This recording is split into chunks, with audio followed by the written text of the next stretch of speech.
Halloween 2022, and I'm doing a double bill.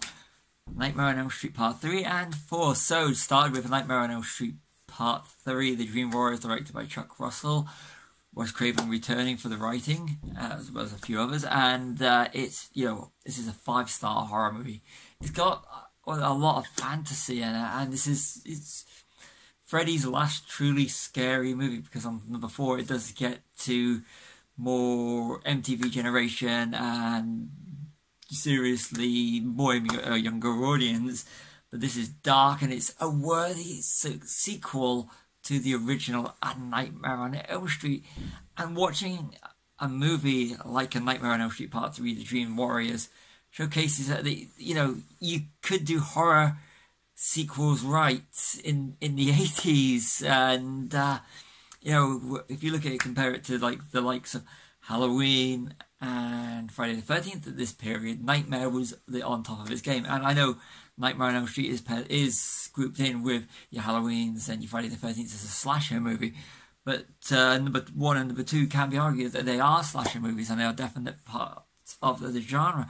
But 3, The Dream Warriors, as well as number 4, goes more into the whole fantasy thing, but it's the last truly dark Nightmare on Elm Street movie. 3 is, and it's people the studios that make sequels now should take a look at Nightmare 3 and see this is how it can be done and how you can progress a character rather than doing the same old formula.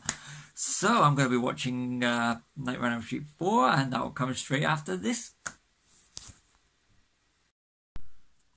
So I've just watched Nightmare on Elm Street 4. It's been a year since I've watched it, and I've got such a soft spot for this film, as it was the first A-18 certificate horror film I saw at the cinema back in the 80s, and I wasn't 18 when it came out. It's really enjoyable, but it's a tonal shift. This is for the MTV generation. When I say MTV generation, I mean my generation grew up on MTV when MTV was in music.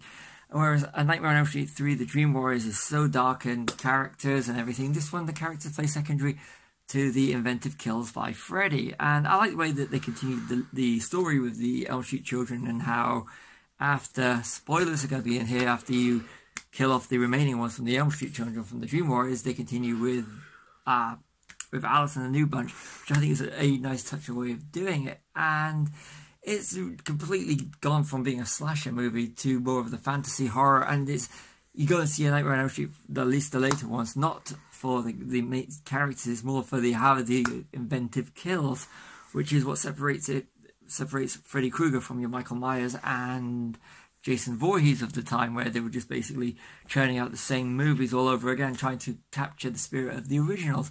Whereas Nightmare on Elm Street, they took even the later with the Halloweens and the Fridays, they did take the whole MTVs. This is becoming popular as the cult icons becoming more mainstream, and Nightmare on Elm Street 4 is a mainstream blockbuster. It's directed by Renny Harlin, who would go on to do 2 of my favourite action movies, as in Die Hard 2 and Cliffhanger.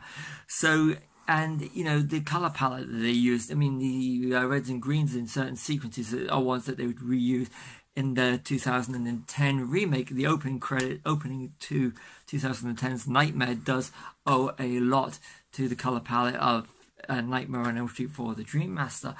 That being said, I do still enjoy this movie. It's kind of a guilty pleasure. It's not really that much of a horror, even though it's quite gruesome by the standards of then, but today it just looks pretty tame, especially when you compare it to the likes of what we have on TV now, which is super gory compared to the stuff that I grew up with, 18 certificates. So that's been my opinion of A Nightmare on Elm Street 4. I'll see you all in another Halloween 2022 video.